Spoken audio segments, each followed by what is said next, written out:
Часто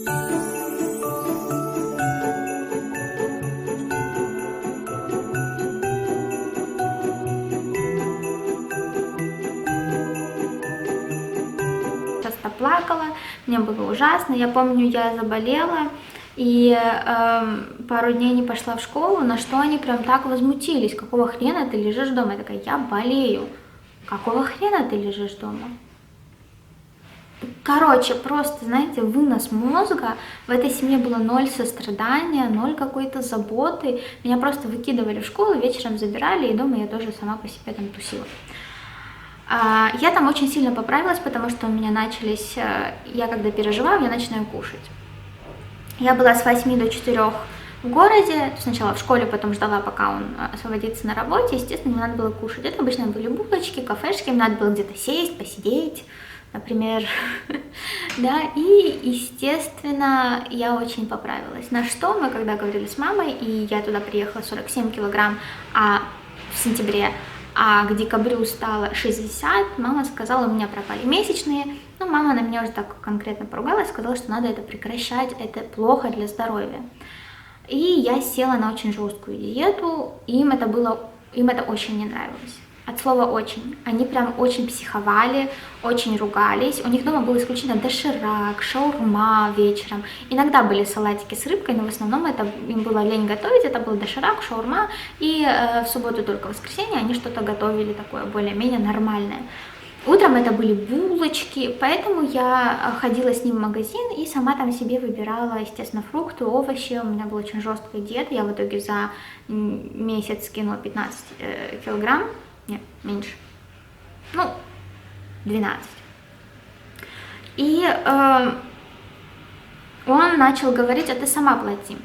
То есть вот это дорого, это не то, это не так. Я такая, окей, я буду за то, что я беру, сама платить, потому что я поняла, что, например, я вечером себе разрешала одну какую-то фрукту. А они специально, когда поняли, что я так делаю, делали так, что вечером фрукт не было. И, естественно, мне, представляете, вы и так на диете, это очень сложно, и тут еще над вами так издеваются, да, люди, с которыми вы живете, потому что они против того, чтобы вы были на диете. Они такие, да у нас все поправлялись, что ты так к этому пристала. Короче, как будто я что-то плохое делала. Ну, в общем и целом, я все равно похудела. Мне кажется, им вот это больше всего не нравилось, что я все равно делала то, что я считала нужным, а не вот эти какие-то придурочные правила просто. Придурочные правила.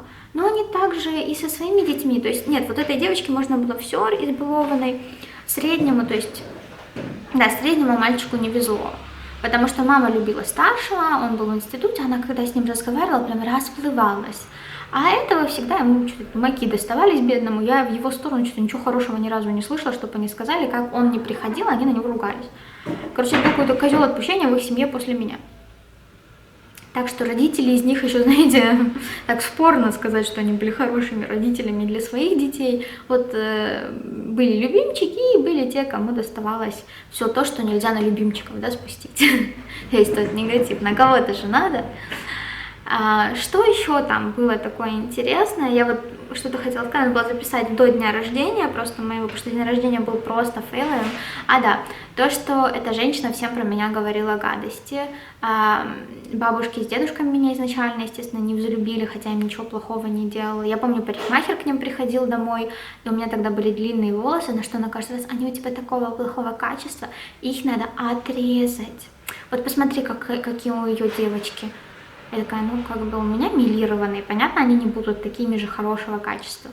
В итоге я еще и подстриглась и покрасилась в черный цвет, что мне потом не понравилось, и когда я попросила у этой женщины меня перекрасить в более светлый, она сказала, ну, я так и знала, что тебе не понравится, эта женщина сказала, что тебе всегда все не нравится.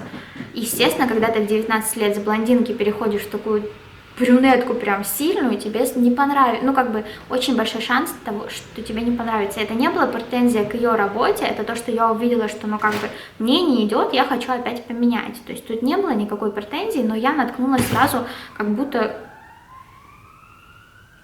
да, как бы я ее ругаю за что-то. И поэтому к моему дню рождения, то есть 25 декабря в Германии, это 24 Рождество, когда мы начали праздновать. Мой день рождения никто отдельно, естественно, не праздновал. Все начали дарить друг другу подарки, и мне вот знаете, все открывали вместе, мне прям специально подарили вот самую-самую дешевую, что только можно. Я, естественно, налепила счастливую мину, отвечала, что да-да-да, спасибо, мне очень приятно. Там еще была другая какая-то девочка, ей дарили намного лучше подарки, естественно. Я помню, что одна из бабушек и дедушек мне подарила пробник, который вам бесплатно дают, пробник духов в любом магазине. Это был ее подарок. При этом это был Шанель номер 5, а у меня была полноразмерная версия Шанели номер 5. И я такая, типа, ой, да, это мои любимые духи, смотрите, у меня есть полноразмерка, типа, иди в жопу со своей вот этой вот пиндюркой бесплатной, которую тебе где-то дали, и ты решила ее просто мне подарить. Ну, короче, ужасно. На самом день рождения 25 мы пошли к одним из бабушек-дедушек, и это был мой день рождения, мы его никак, опять же, не праздновали, потому что, ну, нафиг. Хотя мне исполнялось 18 лет, но я тоже от них ничего не ждала. Я после этого уехала к подружке в Берлин, и там у нее была крутая семья, с ними мы нормально отпраздновали. Получилось так, что они хотели пойти по деревне, просто сделать кружок. Холод, зима. У меня там очень сильно начали болеть руки, знаете, сохнуть, так что тут прямо кровь была. Я плохо переносила тот холод, это был север Германии, плюс на море, то есть там ужасные ветра.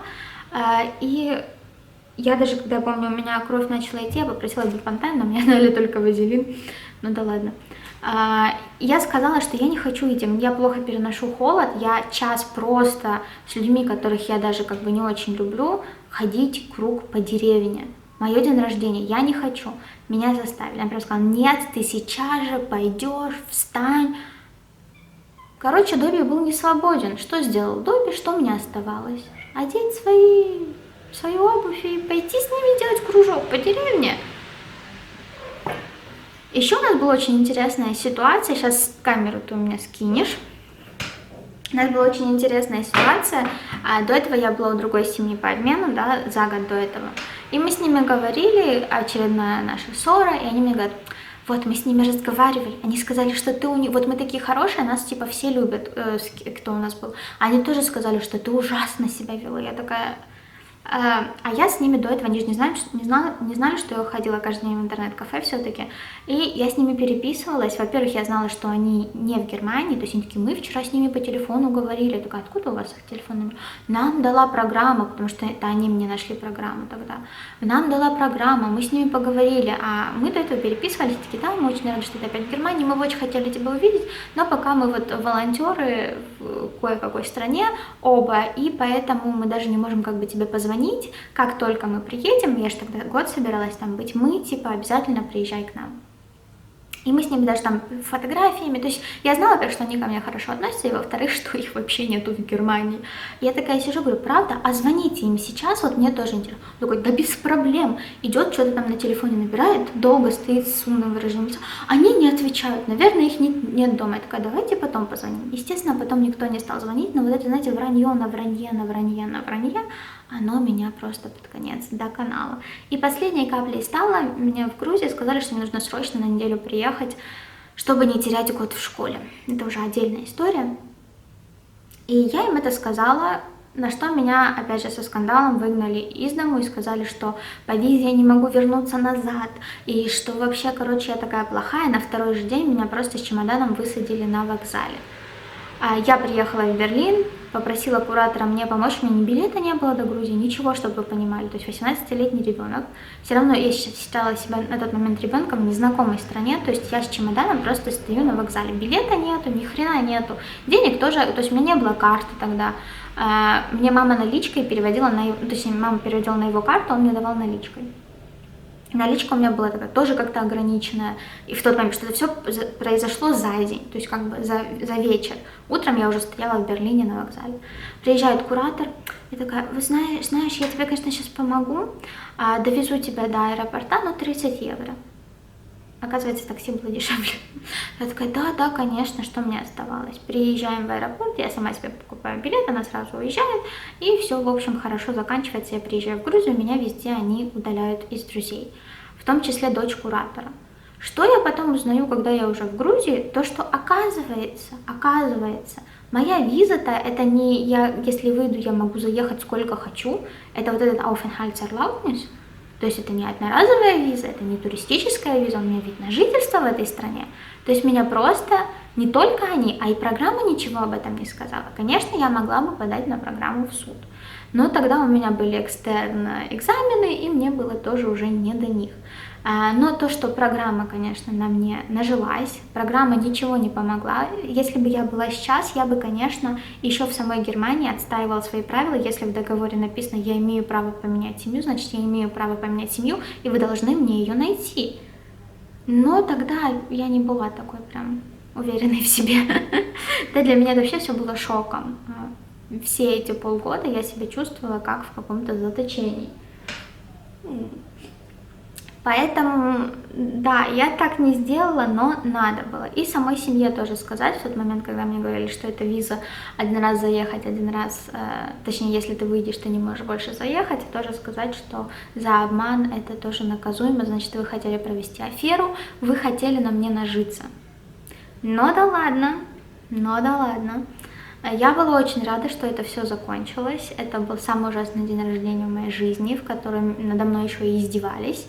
Это были самые, наверное, неприятные люди, которых я когда-то видела. При этом, знаете, мужчина у них еще был окей. Вот когда только мы с ним находились, да, ехали со школы, вроде бы с ним было нормально общаться. Как только мы приезжали домой, и он вот встречал жену, потому что там самый главный агрессор была она. И больше всего не взлюбила она меня, и вот эти все какие-то непонятные правила в доме по отношению ко мне были от нее. Потому что я помню, что когда даже он говорил там за что-то платить, когда я была на диете, на самом деле, когда мы шли в магазин, он, надо сказать честно, очень часто говорил, да, ну, нет, давай, ладно, я это тоже. Знаете, пока жены рядом нету, да, давай я тоже за это заплачу. Я такая, ну нет, мы договорились.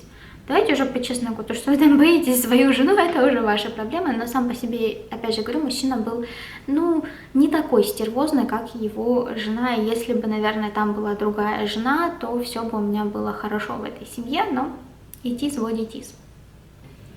Что самое интересное у нас произошло, это то, что когда я потом поступила в колледж в Грайсвальде, зачем-то они меня опять добавили в Фейсбуке в друзья и даже пригласили к себе. Я к ним ездила, и это был такой неловкий случай, когда я такая ха-ха-ха-ха-ха-ха. Но думала, что я здесь делала, я сама не знаю, зачем я поехала больше, я такого никогда... Это был самый неловкий случай, и вообще общение с ними после этого, потому что, я знаю все о их вранье и их интригах, я знаю, что из-за них я потеряла половину суммы, да, я платила за год, было полгода, и это их вина, потому что они меня обманули, то, что с этой визой можно только выехать и нельзя заехать, включая программу, которая меня обманула. И все в этом роде. Поэтому, да, я вам советую, если выбираете какую-то программу по обмену, не бойтесь читать контракт, а потом, что больше всего, о чем я жалею, не бойтесь отстаивать свои права.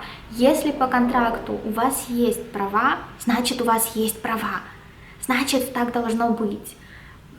Никогда не бойтесь, всегда за что платили, то вы и должны получить. Потому что программа, которая говорила, да, мы вообще тоже, тут нам ничего не остается.